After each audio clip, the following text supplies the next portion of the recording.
സക്സസിൻ്റെ definition എന്താണെന്ന് ചോദിച്ചു കഴിഞ്ഞാൽ നമുക്ക് എങ്ങനെ ഒരു കാര്യം അല്ലെങ്കിൽ ഒരു അവസ്ഥ ഫീൽ ചെയ്യുന്നു എന്നുള്ളതാണ്.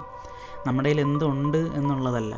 ഒരുപാട് മണി ഉണ്ടെന്ന് വിചാരിച്ചിട്ട് അയാൾ സക്സസ് ആവണമെന്നില്ല, അയാൾ അബണ്ടൻ്റ് ആവണമെന്നില്ല.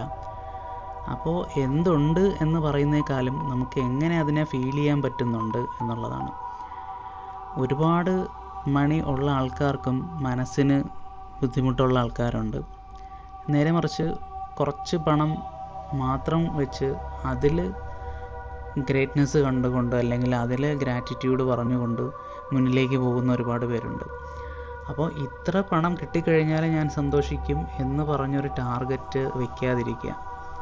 അപ്പോൾ ഉള്ളതിൽ സന്തോഷം കണ്ടെത്തിയിട്ട് അപ്പോൾ പുതിയ ടാർഗറ്റ് അല്ലെങ്കിൽ പുതിയൊരു ക്യാഷ് ഫ്ലോ നിങ്ങളിലേക്ക് വരുമ്പോൾ നിങ്ങൾക്ക് അവിടെയും സന്തോഷിക്കാൻ പറ്റും. ഇല്ലെങ്കിൽ നിങ്ങൾ സന്തോഷം തിരക്കി ഇങ്ങനെ പൊയ്ക്കൊണ്ടിരിക്കുന്ന ഒരു യാത്ര മാത്രമാവും ലൈഫ്.